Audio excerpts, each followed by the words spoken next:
तो मित्रों नमस्कार, हम जा रहे हैं महादेव जी मंदिर। श्रावण मास के आज तीसरे सोमवार के उपलक्ष्य में आज आपको हम लगभग 3 महादेव जी के पावन दर्शन कराएंगे, तो लगातार जुड़े रहें, स्टे ट्यून्ड।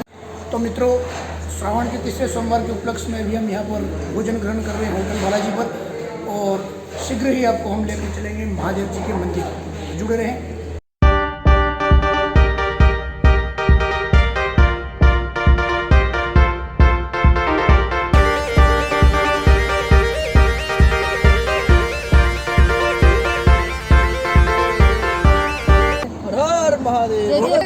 जय, ठीक है।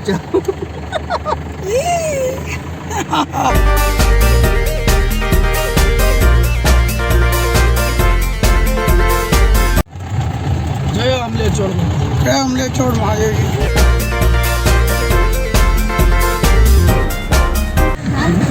तो मित्रों, हम निकल चुके हैं महादेव जी के दरबार की ओर।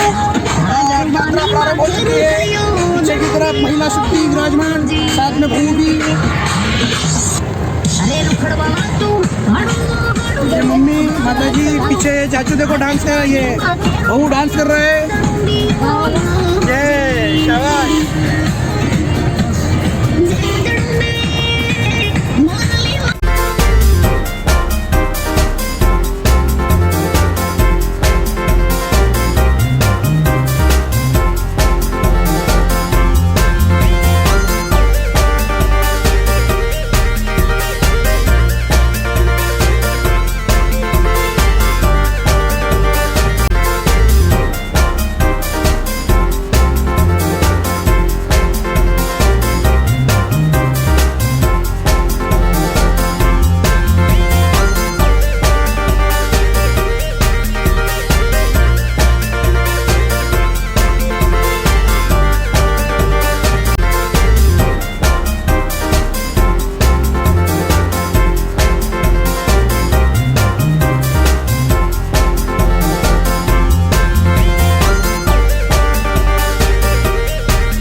तो मित्रों, कल्याणपुर में ये पंचमुखी श्यामकनाथ महादेव जी का मंदिर है। जैसा कि आप देख पा रहे हो, बहुत ही शानदार मंदिर है। जब भी आप आएँ, अगर इस रास्ते से जाएं, तो श्री पंचमुखी श्यामकनाथ महादेव मंदिर जरूर पधारें। हर हर महादेव।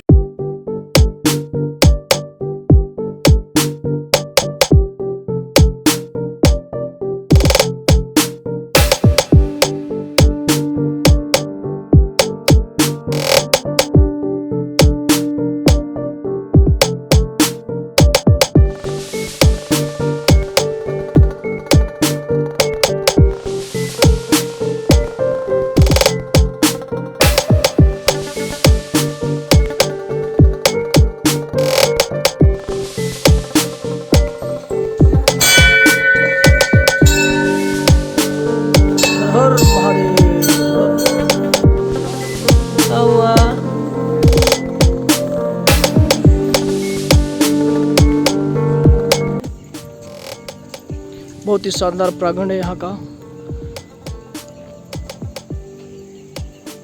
चलिए पीछे की तरफ चलते हैं। संत तुरंदास जी की जो तपोस्थली थी, उनके बारे में आपको बताते हैं कि यहाँ पर, और देखिए मित्रों, यहाँ पर एक ट्रैक भी नज़र आ रहा है आपको, ट्रेन का, जो सीधी निकलती है। और यहाँ पर मैं आपको बता दूँ, संत तुरंदास जी की तपोस्थली मित्रों, यहाँ पर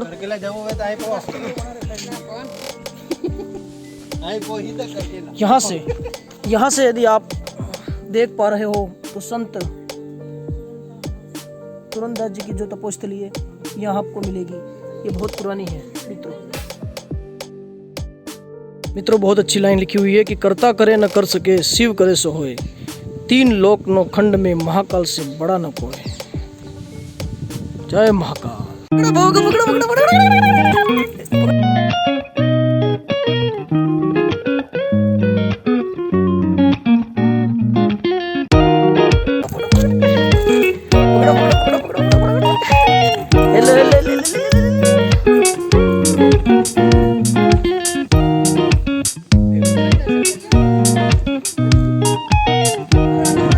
जय जय श्री राम। Very good. मित्रों ये है कल्याणपुर से टोकर और फिर वहां से देव सोमनाथ जाएंगे। मित्रों यहाँ से लेफ्ट साइड, कल्याणपुर से लेफ्ट साइड टोकर रास्ता आएगा, यहाँ से आपको जाना होगा। डांस करना, डांस करो।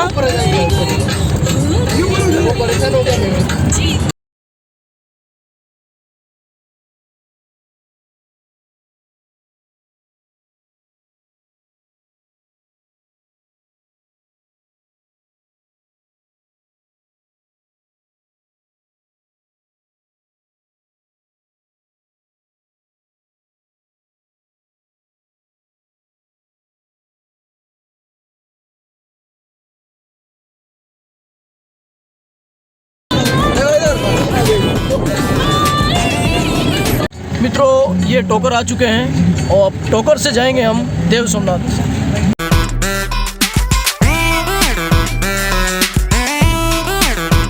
मित्रों यहाँ से आगे आपको राइट हैंड साइड मुड़ना है देव सोमनाथ मंदिर के लिए। आगे बोर्ड भी लगा हुआ, मैं आपको बता देता हूँ।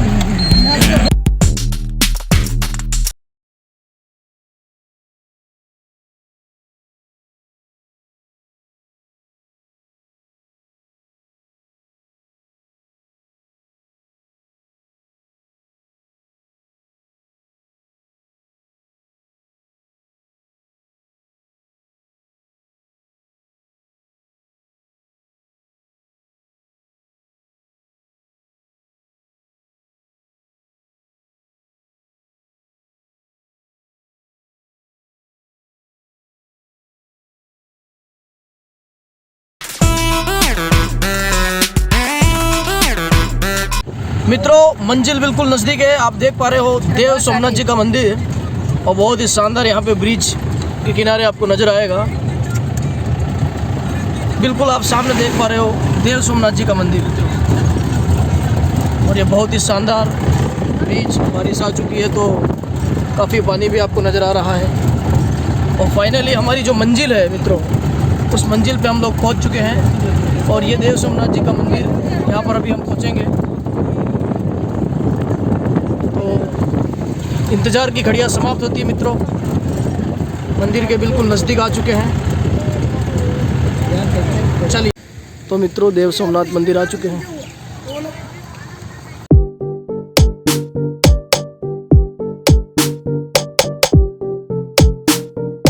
पार्क की गाड़ी को, बहुत ही शानदार।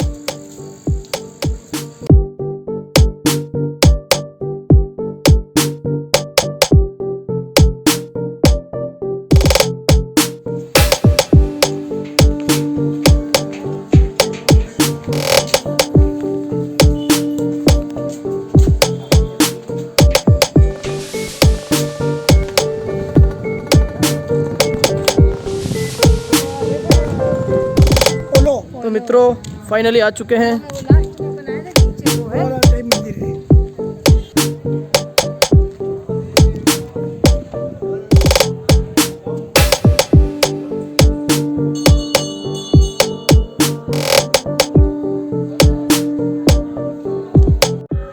तो चलिए मित्रों आपको दर्शन कराते हैं अंदर के।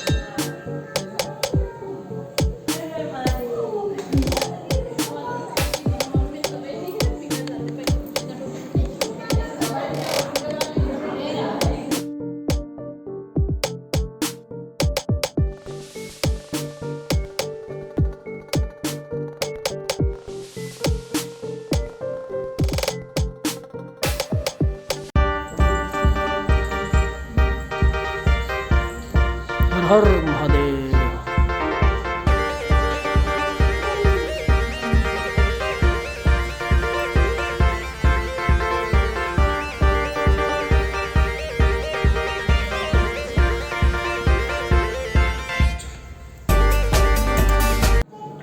अच्छा वो आगे रखें।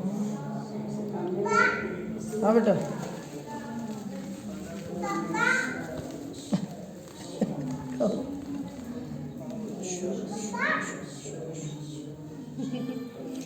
कन्फ्यूज हो गया ये क्या कर हर हर महादेव।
तो मित्रों नमस्कार। इस समय हम आए हुए हैं देव सोमनाथ जी का जो एक पावन मंदिर धाम है, उस समय हम यहाँ पर मौजूद हैं और प्यारे दर्शकों से हम आपको यहाँ पर कुछ बहुत सारी ऐसी जानकारी आपको प्रोवाइड कराना चाह रहे हैं ताकि आप घर बैठे दर्शन लाभ प्राप्त करें। हमारे साथ में यहाँ पर मौजूद है, मैं एक बार परिचय लूँगा इनसे। सर परिचय आपका? जी सर, मेरा नाम भावेश रावल है और निवासी मैं यहीं का ही हूँ, देव सोमनाथ का, और इस मंदिर में हम पुजारी हैं। जी जी। तो भावे जी जो हैं इस मंदिर में काफ़ी पीढ़ियों से पूजा करते हुए, तो भावे जी कितनी पीढ़ियों से जो है महादेव जी की सेवा करने का अवसर प्राप्त हो रहा है आपको? लगभग सर 10-12 पीढ़ी तो निकल गए होंगे सेवा करते जी करते। जी जी, यानी 10-12 पीढ़ियां अगर अपन गिन कर चलें तो करीब करीब 1000 वर्ष के आसपास, क्योंकि एक पीढ़ी अगर 100 वर्ष मानकर चलें अपन तो एक नियर अबाउट 1000 वर्ष से भी अधिक का समय तो इन्हें यहाँ पर सेवा करते हुए हो गया, यानी काफ़ी प्राचीन मंदिर की श्रेणी में ये आता है। तो भावे जी कितना प्राचीन मंदिर है? और एक और जो दर्शकों के मन में एक सवाल आता है हमेशा कि देव सोमनाथ जी जब नाम लिखा हुआ आता है तो पीछे सोमनाथ जी शब्द आता है, तो एक जो वहाँ पर गुजरात की तरफ सोमनाथ मंदिर है महादेव जी का, उनका और यहाँ वाले जो देव सोमनाथ जी का बीच का क्या कनेक्शन इसका है, उसके बारे में थोड़ा सा बताइए दर्शकों। जी सर, ऐसे कोई डायरेक्ट रिलेशन तो नहीं है, बट जो आर्किटेक्चर है इसका वो लगभग सेम है। जैसे उसमें भी 3 दरवाजे हैं, इसमें भी 3 दरवाजे, जो पिलर वगैरह है वो सब सेम है, वो सब सेम है इसमें। यानी आर्किटेक्चर जो अपने जो सोमनाथ मंदिर है उनका और यहाँ का दोनों का मिलता जुलता है, तो उस हिसाब से यहाँ पर जो है काफ़ी मान्यता उस सोमनाथ मंदिर की भी है। बुजुर्ग शख्सियत जो कि साक्षी रहे हैं इस मंदिर के, तो सर शुभ नाम आपका? मेरा नाथूलाल नाम है जी। और यहाँ का पुजारी हूँ। और हर मतलब मैं 2 महीने में हमारा यहाँ ओसरा आता है। इस ओसरे की हम पूजा करते हैं। यहाँ हमारे पुजारियों के 8 ओसरे हैं, 8 में से हम एक हैं और 7 दूसरे हैं। ये 8 ओसरे वाले हम बाई टर्न से हम काम पूजा करते हैं। तो जैसे क्या मान्यता है इस मंदिर से रिलेटेड, जो है प्राचीन मंदिर कहा जाता है? मंदिर बहुत पुराना मंदिर है, हजारों साल पुराना मंदिर है और प्योर एक रात के अंदर बना है। एक रात के अंदर दंत कथा है, चलता हुआ कहते हुए आए हैं लोग। हमारे पिताजी भी कहते थे एक रात में बना है। और ये इस मंदिर के अंदर खासियत ये है कि इसका पाया, नीचे का जो पाया जो लेते हैं ना, वो पाया नहीं है। अच्छा, इसका पाया खाली पिलरों के ऊपर खड़ा है, पिलरों पर खड़ा है, खाली पिलरों के ऊपर ही खड़ा हुआ है।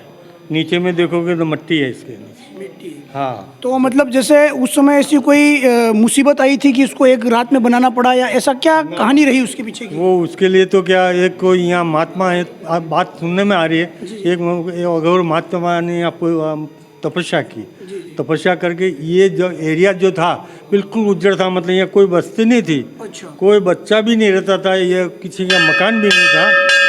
ऐसी जगह पर यहाँ पे एक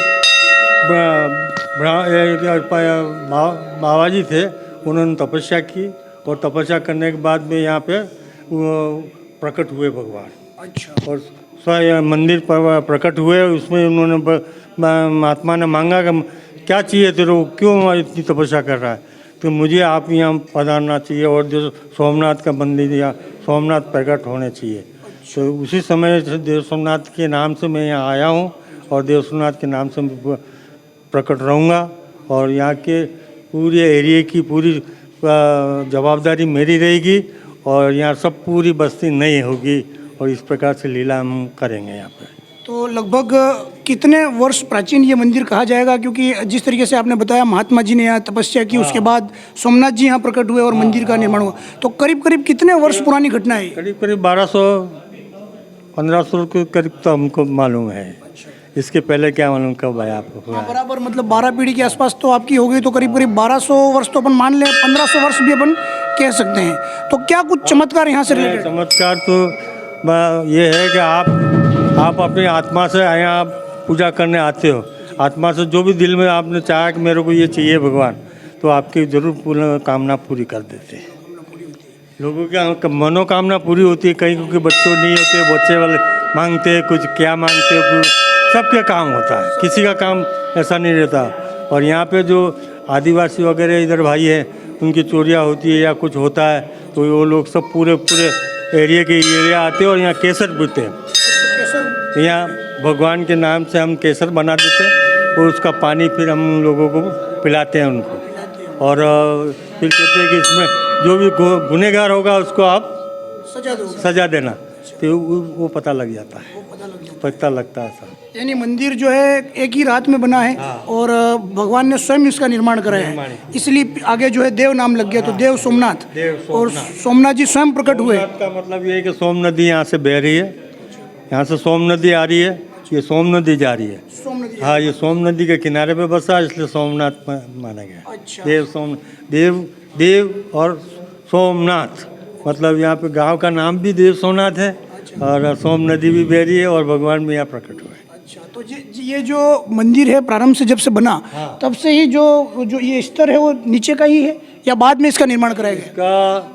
इसका हमने ऐसा सुना है कि कोई बादशाह था, बहुत बड़ा कोई बादशाह था, तो यहाँ आया लूटने के लिए मुगल काल में। तो ऊपर में सोने का एंडा लगा हुआ था। अच्छा, ऊपर गर्भ पूरा ऊपर में उसके ऊपर ध्वजा के ऊपर रहता है ना क्या, सोने का पूरा एक बेड़ा पूरा सोने का अंडा 1.25 मन का था वो। अच्छा, वो अंडा ये उसको लेने के लिए वो आया था मुसलमान। अच्छा, तो उसने वहाँ आगे एक पहाड़ी है, वहाँ रह करके वो यहाँ तो आ नहीं सका, क्योंकि यहाँ पे तो भगवान ने ऐसी चमत्कार बताया तो भमरे काटे ना वो काटे, सब इनकी फौज चली गई वापस।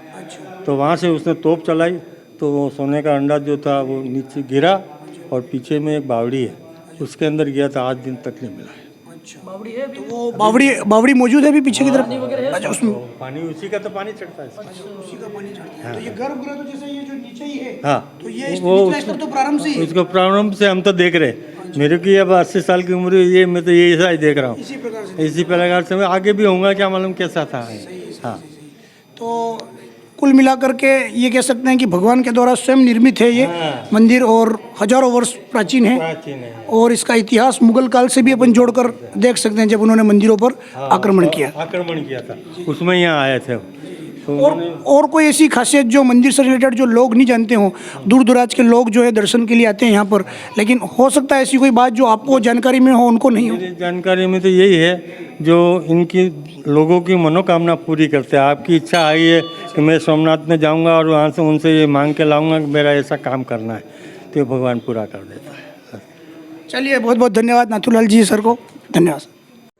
हेलो बाबू, छोटू, क्या कर रहे हो आप? क्या कर रहे हो?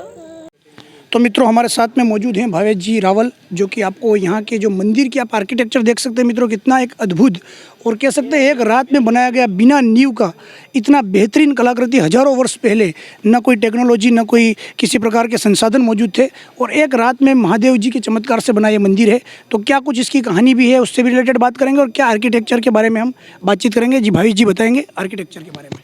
जी सर, आर्किटेक्चर तो इसका मालवा शैली में बना हुआ, जो आपने MP UP ग्वालियर के जो मंदिर देखेंगे उसी शैली में निर्मित है। ये 3 द्वार हैं इसके, गर्भगृह है, 6 फीट नीचे जाना पड़ता है, वहाँ शिवलिंग है और 2 शिवलिंग है। एक तो स्वयंभू है रुद्राक्ष शिवलिंग, एक स्फटिका शिवलिंग है जो आपने देखा होगा, राइन स्टोन आता है जो अपना क्रिस्टल, और वो धीरे धीरे बड़ा हो रहा है। अच्छा, तो वो अपने आप स्वतः ही बड़ा हो रहा है। जी, तो ये जो स्फटिक वाले शिवलिंग है वो भी प्राचीन है उस समय से या बाद में? वो भी प्राचीन है जी, साथ के मंदिर के साथ के ही है। अच्छा, मंदिर के साथ के। तो 3 दरवाजे कौन कौन से अपन कहेंगे, 3 द्वार कौन कौन से मानेंगे? पहला ये हो गया और 2 आइट साइड में। अच्छा, यानी एक तो ये मुख्य द्वार ये हो गया और एक दाईं तरफ है और एक बाईं तरफ है, कुल मिला के 3 द्वार वाला जो मंदिर है प्राचीन समय से ही मौजूद है। एक वो सीढ़ियों के बारे में कुछ आपने जानकारी बताई थी, क्योंकि आप देख पा रहे हैं कि 3 मंजिला दिखाई दे रही है पूरी इमारत, परंतु अभी ऐसे डायरेक्ट ऊपर जाने के लिए कोई सीढ़ी यहाँ पर मौजूद नहीं है, पर एक ज़माने में यहाँ सीढ़ी रहा करती थी।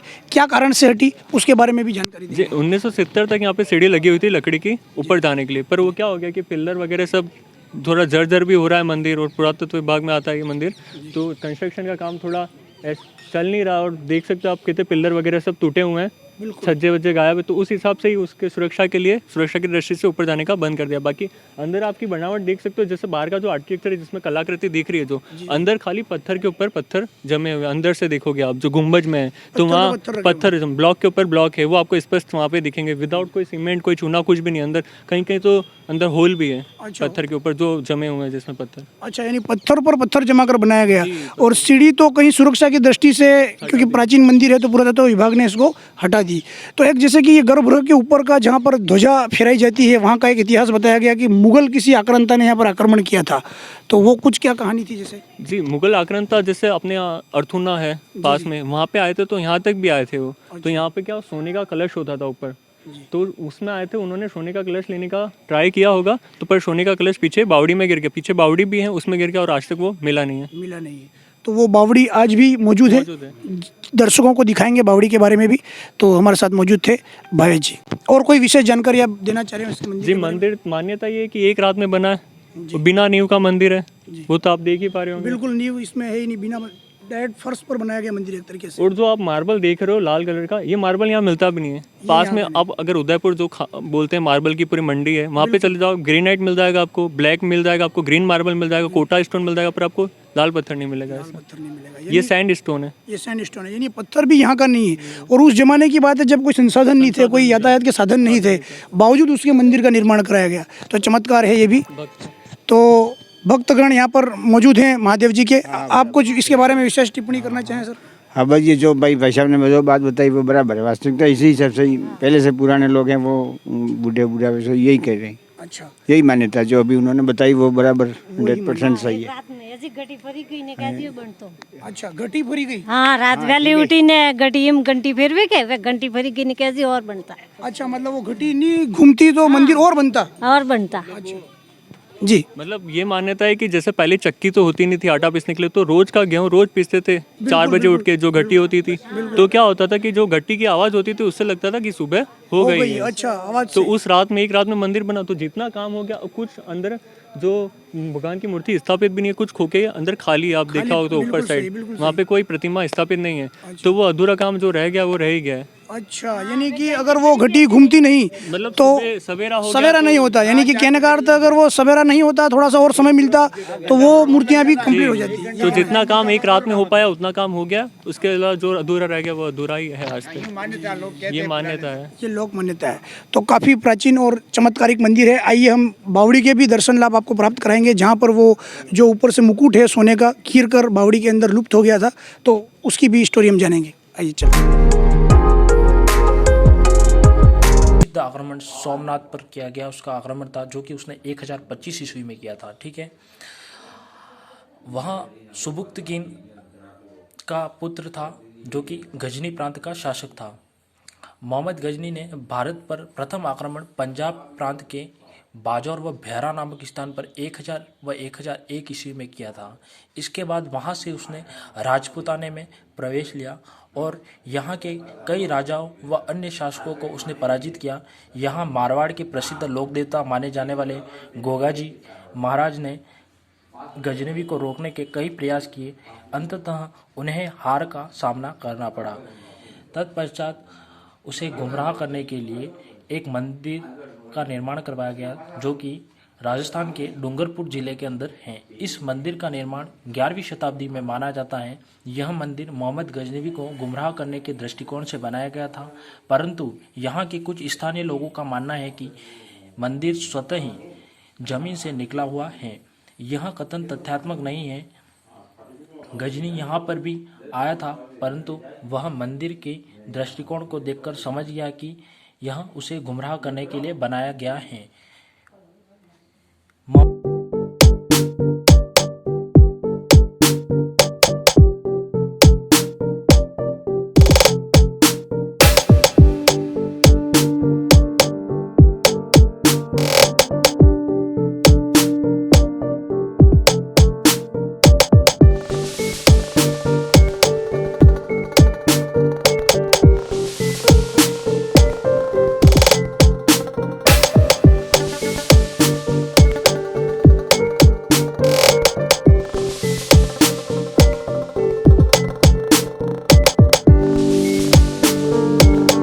तो मित्रों, ये महादेव जी के जो इधर पीछे की तरफ जो है ये प्राचीन नदी भी दिखाई दे रही है। तो क्या कुछ है यहाँ, भाई जी बताएंगे इनके बारे में? जी, नदी का नाम सोम नदी है और ये नदी मिलती है अपने कमलांबा बांध है आसपुर में, वहाँ पे जाके ये मिलती है। और नदी पे जो आप पुल देख रहे हो, पुल पार करते में उदयपुर जिला लग जाता है, पुल के इधर साइड नदी खत्म होते में डूंगरपुर जिला लग जाता है। तो जो हमारा देशोनाथ महादेव मंदिर है वो डूंगरपुर जिले में आता है। अच्छा, डूंगरपुर से 30 किलोमीटर दूर है ये। दूसरा ये एक प्राचीन मंदिर भी दिखाई दे रहा है, तो इसके बारे में कोई अपन अवलोकन कर पाए थोड़ा बहुत? जी, प्राचीन मंदिर है। जैसे इस घाट का नाम कृष्ण घाट है, तो हो सकता है ये कृष्ण जी का मंदिर हो, क्योंकि इतिहास ऐसा इसका है नहीं जानकारी प्रॉपर। बाकी मंदिर आप देख रहे हो, मंदिर के साथ का ही है ये मंदिर, उसी पत्थर से बना, उसी शैली में बना हुआ है। उसी शैली में बना हुआ है, यानी ये भी काफ़ी हजारों वर्ष प्राचीन है। तो कृष्ण घाट नाम है, तो कृष्ण भगवान का हो सकता है, ऐसी एक मान्यता अपन कल्पना मान सकते हैं अपन। चलिए।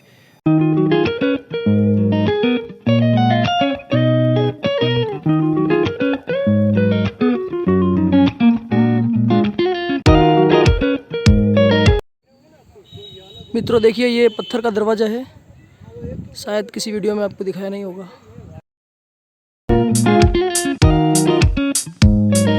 तो मित्रों इस समय हम यहाँ पर आए हुए हैं, पीछे जो महादेव जी का मंदिर आप देख रहे हैं उसके जस्ट पीछे की तरफ यहाँ एक ये बावड़ी बनी हुई है, अति प्राचीन बावड़ी है और विशाल बावड़ी है। और ऐसा कह रहे, ऐसा सुनने में आया है कि लगभग कितनी गहराई मान सकते हैं कि भाई 200-300 मीटर तो गहराई होगी। अच्छा, लगभग 200-300 मीटर या 200-300 फीट इसकी जो है लगभग गहराई है।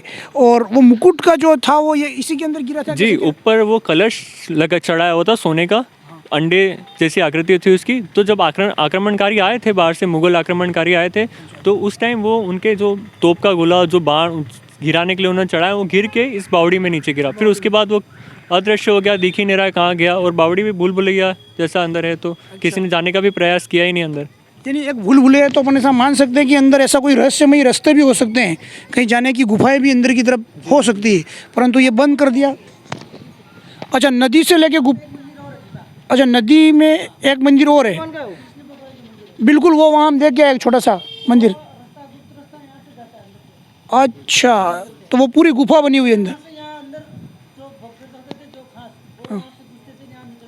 अच्छा अच्छा, नहीं वो तो फिर शक्तिद्वार।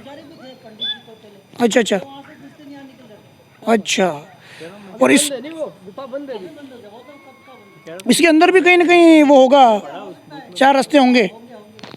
तो यहाँ पर आपको एक ये देखने में आ रहा है, ये एक टेक्नोलॉजी दिखाई दे रही है, तो इसकी क्या कोई कहानी है, भावेश जी बताएंगे? जी सर, पुराने ज़माने में जब हमारे पास नल वगैरह होते नहीं थे, बोरिंग पाइप वगैरह नहीं थे, तो यहाँ से पानी मंदिर के अंदर जाता था। उसमें क्या होता था कि जैसे ये पीछे आप बावड़ी देख सकते हो, बावड़ी पे रेट चलता था। रेट होता है एक लकड़ी का बना होता है जिसमें ब्लॉक बने हुए थे पानी के लिए, तो बैल चलते रहते हैं और वैसे गोल गोल घूमता रहता है, तो पानी इसमें गिरता था, इसके माध्यम से पानी मंदिर के अंदर तक जाता था, जिससे पूजा वगैरह की जाती थी। अच्छा, तो ये एक उस समय की प्राचीन टेक्नोलॉजी थी जहाँ से पानी जो है महादेव जी के अंदर गर्भगृह तक पहुँच जाता था।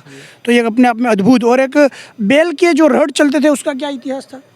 जी सर, बैल के रेट ऐसे चलते थे, लकड़ी का बना हुआ आता था वो पूरा। अच्छा, वो रेट चलते थे और रेट अभी तक लगा हुआ था, पर वो बाढ़ आने के कारण ध्वस्त हो गया। जी, तो वो चलता था, तो वहाँ से फिर पानी इसमें गिरता था और अंदर जाता था। चलिए, ठीक, धन्यवाद भाई जी का हमने समय लिया। और आप सभी दर्शकों तक अगर ये जानकारी आपको हमने नई जानकारी प्रोवाइड कराई हो तो आप चैनल सब्सक्राइब कर लें और तमाम उन भक्तों को भेज दें, महादेव के भक्तों को, जिनको जो मौजूद तो हैं पृथ्वी पर, परंतु उनको इस मंदिर के बारे में पूरी इतनी डिटेल जानकारी नहीं है, तो सभी तक शेयर जरूर करें। धन्यवाद। आपका शुभ नाम? मेरा जयेश सेवक। तो जय जी सेवक, यहाँ के बारे में बताएंगे, भोराईगढ़ के बारे में कोई क्या कहानी है? भोराईगढ़ अपने यहाँ से 3 या 4 किलोमीटर आगे है। अच्छा। वहाँ पे सामने है। अपने गांव के अंदर से देखेंगे तो वो भोराईगढ़ पूरा दिखता है। जैसे नवरात्रि में कुछ सजावट करते हैं अभी के लिए ना, तो उसमें क्या हमको जो दिखता है, यहाँ से अपने यहाँ से दर्शन होते हैं महादेव जी के। मतलब वहाँ का और यहाँ का लेवल लगभग माने तो एक ही है, लेकिन है दुर्गम पहाड़ियों के अंदर और वो ऊंचाई पर है। वो फिर भी अपना लेवल एक ही है। अपने गाँव का लेवल, उसका लेवल एक ही है। पहले क्या है, वो आक्रमण किया था तो उन्होंने तो उसको कला जी का उनका था जो, तो जगह आप दे सकते हो। वहाँ पे बहुत बड़ा किला है कि पकड़ के कैदियों को वहाँ रखते थे, ऐसा बोलते हैं प्राचीन लोग। तो अपने को उसके हिसाब से मालूम है। चलो, ये भी एक नई जानकारी हमें पता लगी कि यहाँ से भोराईगढ़ भी नज़दीक है और इस गांव से भोराईगढ़ जो है हमको दिखाई देता है। और भोराईगढ़ में जो है कलाजी राठौड़ ने बाद में जो उस दुर्ग को फ्री भी कराया था और एक अपना बेहतर आर्किटेक्चर के लिए वो भी जाना जाता है। एक नए व्लॉग के अंदर हम आपको भोराईगढ़ के बारे में भी जानकारी प्रोवाइड कराएंगे। धन्यवाद।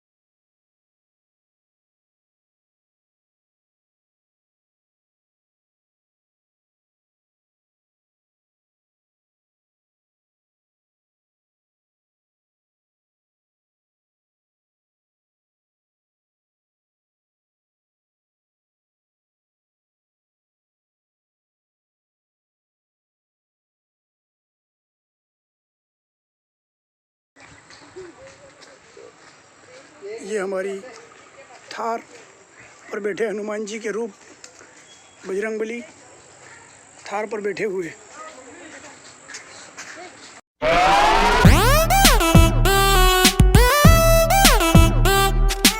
तो मित्रों दर्शन कर चुके हैं देव सोमनाथ जी के और अब हम यहाँ से निकल रहे हैं। एक बार सभी जयकारा लगाएंगे, हर हर महादेव, हर हर महादेव। देखिए ये सोम नदी का नज़ारा मैं आपको दिखा देता हूँ, ये देखिए। और ये आगे मम्मी बैठे हैं, प्रियंक जी बैठे हैं। हर हर महादेव बोलो।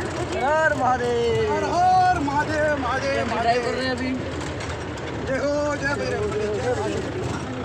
यहाँ पे पूरा सोम नदी का आपको नज़ारा नजर आ रहा है। हेलो प्रियंका जी। हेलो हर हर महादेव। अभी जा रहे हैं टोकर महादेव जी नरनेश्वर धाम, जहाँ पर ऐसी मान्यता है कि कुंड कभी सूखता नहीं है, चाहे अकाल आ जाए, चाहे कोई भी अकाल तो ना आ जाए, वहाँ का कुंड नहीं सूखता है। मित्रों दर्शन कराएंगे, जुड़े रहें, stay tuned. Hello Anjali, hello Jitesh, hello Chandni, hello Himanshu, Mau, hello hello Mau, hello.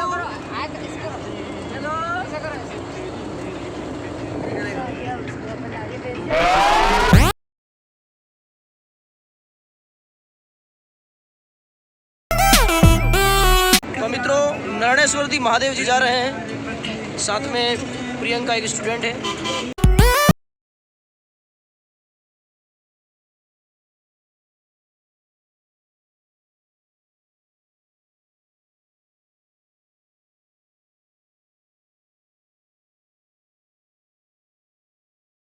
मित्रों ये पहुंच चुके हैं हम नरनेश्वर महादेव जी धाम, और आप ऊपर की तरफ ये देख पा रहे हैं, ये यहाँ से रास्ता ऊपर की ओर जा रहा है। और यहाँ जो है हमने गाड़ी नीचे की तरफ पार्क की है, क्योंकि बस ये मंदिर परिसर नज़दीक आ गया है, थोड़ा सा रास्ता भी जो है उस तरीके का है। तो आप यहाँ पर एक मेरा प्रिय स्टूडेंट आया है रमेश, वो हमें दिखाने ले जा रहा है यहाँ पर नरनेश्वर महादेव।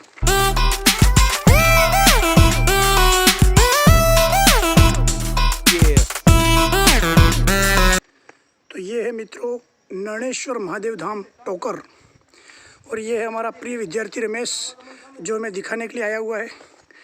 तो रमेश, नरनेश्वर महादेव धाम कितना प्राचीन माना जाता है? लगभग 1000 साल लगभग प्राचीन है।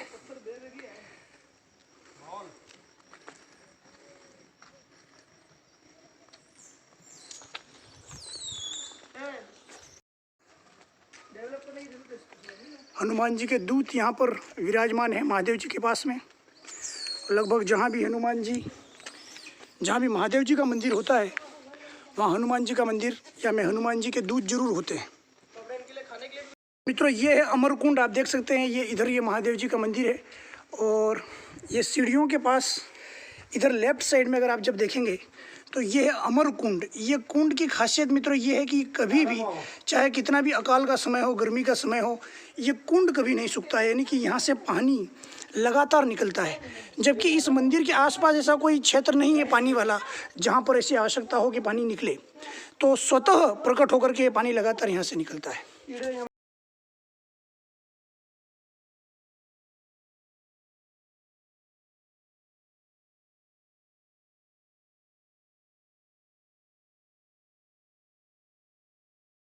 अति प्राचीन, करीब 1000 साल पुराना मंदिर है।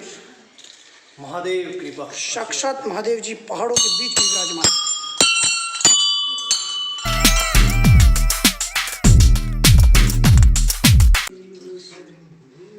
ओम नमः शिवाय। नंदी बाबा तिरछे यहाँ पर मौजूद हैं, नॉर्मली महादेव जी के सामने होते हैं।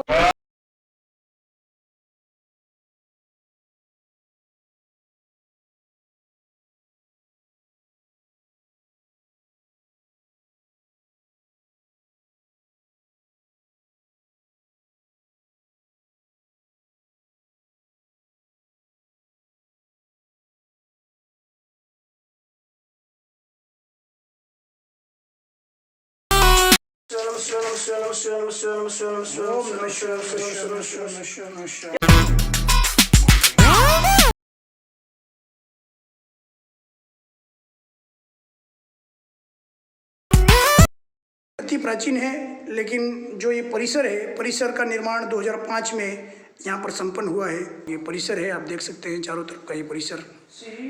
बाकी त्रिशूल की भी एक अलग ही आकृति यहाँ पर आपको देखने को मिलेगी। ये त्रिशूल है, प्राचीन त्रिशूल। और एक और जो खास बात यहाँ पर देखने को मिलेगी आपको कि नॉर्मली इस जगह पर नंदी महाराज विराजते हैं और वहाँ सामने महादेव जी होते हैं, परंतु इस मंदिर के अंदर अगर आप देखेंगे तो नंदी महाराज जो हैं वो तिरछे रूप से यहाँ पर देख सकते हैं आप, यहाँ मौजूद हैं और यहाँ पर महादेव जी हैं। तो ये एक विशेष खासियत।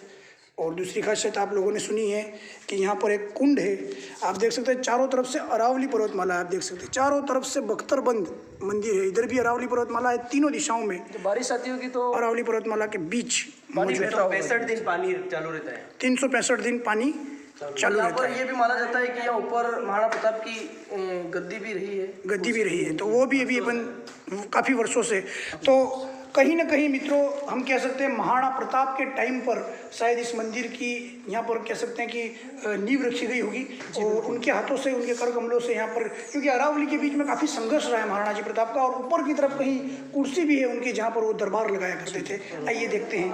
और आपको बता दूं मैं, महाराणा प्रताप के ऊपर महादेव जी का आशीर्वाद बिल्कुल सदियों से था, सदैव था। बिल्कुल, उन्होंने बड़े बड़े युद्ध लड़े और वो युद्ध जीते हुए। बिल्कुल बिल्कुल बिल्कुल। हर हर महादेव। हर हर महादेव। महादेव।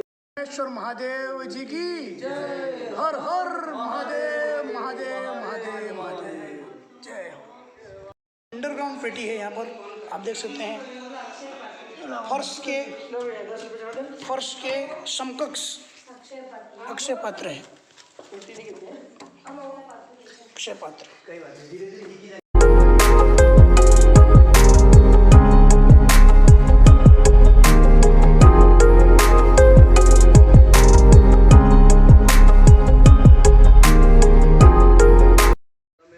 ये है महाराणा प्रताप की तरफ जाता हुआ रास्ता, परिसर नीचे की तरफ। तो मित्रों ये जो नरनेश्वर महादेव जी धाम था उससे थोड़ा सा आप ऊपर आएंगे, यहाँ पर ये जो आपको गद्दी नुमा दिखाई दे रहा है, यहाँ पर ऐसा माना जाता है महाराणा प्रताप का दरबार भरा करता था। महाराणा जी प्रताप जो है यहाँ इस गद्दी पर विराजमान होते थे और अरावली पर्वतमाला के बीच में सभी आप देखेंगे, सभी भीलू राणा सरदार वगैरह और जितने भी उनके जो सहयोगी थे वो यहाँ मौजूद हुआ करते थे। और ऐसा मान सकते हैं हम कि महाराणा प्रताप के द्वारा ही इस मंदिर की नींव रखी गई होगी। तो यह अपने आप में हमारे लिए साक्षात महाराणा प्रताप के दर्शन है। जय महाराणा प्रताप, हर हर महादेव।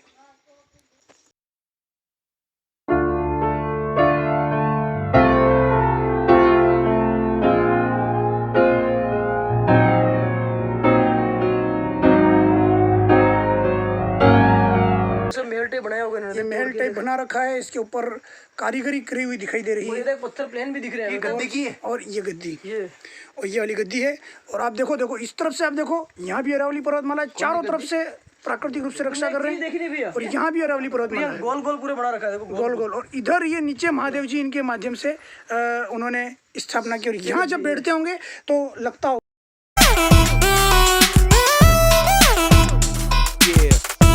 यहाँ पर इस तरीके से साइड हार्ट से बैठते थे। विराजमान होते होंगे इस तरीके से महाराणा प्रताप।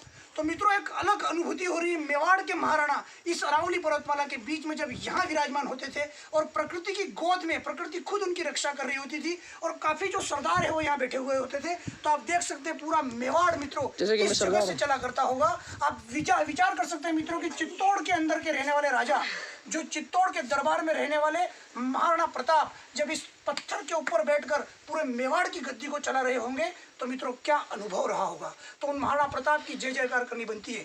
जय महाराणा प्रताप, हर हर महादेव। जय महाराणा प्रताप, हर हर महादेव।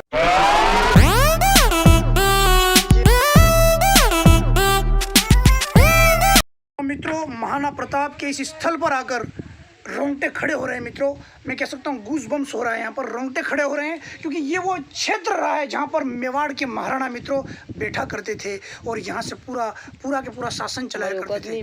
वहाँ पर बैठने की हमारी औकात तो नहीं है, हम उनके पैर की चरण की एक छोटी सी धूल के कण के बराबर भी नहीं है, परंतु एक अनुभूति, वो मन के अंदर एक क्रांति की वो अनुभूति, स्वाभिमान की वो अनुभूति हमको यहाँ पर महसूस हो रही है और गर्व का एहसास हो रहा है। सीना मित्रों फूल गया है यहाँ पर कि ये देखिए आप, इतना बेहतरीन नज़ारा है। ये देखिए अभी चांदनी ने बिल्कुल एकदम क्लीन किया इसको।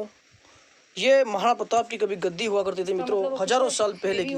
और अगर आप इसकी स्ट्रक्चर को देखें तो आप देख पाओगे कि देखिए साइड का बिल्कुल मतलब ऐसा एक गोल नुमा बनाया गया था जहाँ पर इनके मंत्री, सेनापति और साथ में जो लोग मौजूद थे वो सारे यहाँ पे मौजूद होते थे, बैठा करते थे। और ये देखिए आप सीट देख पाओगे आप, ये देखिए इनके पूरी सेवाओं में, ये देखिए सीट, एक सीट देखिए ये नीचे हो गई। आप कल्पना कर सकते हो कि उस समय क्या कहानी रही होगी, क्या स्थिति रही होगी। और ऊपर देखिए आप चारों तरफ अरावली पर्वतमाला आपको नजर आएगी। और आपने कभी स्टोरी में पढ़ा भी होगा तो महाराणा प्रताप जो थे वो ऐसे चारों तरफ पहाड़ी के बीच में सेंटर में उनकी सारी गद्दी लगती थी। और पास में महादेव जी का जो मंदिर है वो चीख चीख के कह रहा है कि ये बिल्कुल महाराणा प्रताप की गद्दी हुआ है करती है। तो यहाँ पे प्रियंक जी प्रणाम करते हुए, जय महाराणा प्रताप। जय महाराणा प्रताप जी की गद्दी पर हिमांशु जी व्यास सर प्रणाम करते हुए, क्योंकि ये जो गद्दी है, इस गद्दी ने मित्रों एक बहुत बड़ा ईरा देखा है, बहुत बड़ा समय देखा है इस गद्दी ने। आज हमने आपको 3 महादेव जी के दर्शन लाभ प्राप्त कराया। कल्याणपुर वाले शामकनाथ महादेव जी, देव सोमनाथ जी जो महादेव जी हैं उनके दर्शन लाभ कराया, और ननेश्वर महादेव जी टोकर धाम जहाँ पर महाराणा प्रताप का भी हमने यहाँ पर आपको दर्शन लाभ प्राप्त करवाया। अब निकल रहे हैं घर की तरफ मित्रों, मिलेंगे घर की तरफ। और जो स्थल है मित्रों, कभी भी आप यहाँ आओ, अगर यहाँ पर दर्शन करने के लिए आओ तो यहाँ से ऊपर की तरफ ऐसे जाना है आपको, वहाँ ऊपर महाराणा प्रताप जी की गद्दी विराजमान है मित्रों। चलिए मिलते हैं आगे की तरफ। चलिए, ये क्या जमा रहे हैं यहाँ पर? ये मेरा, ये प्रियंका, ये चांदनी और हमारा। दूर से फोटो ले लो इसका।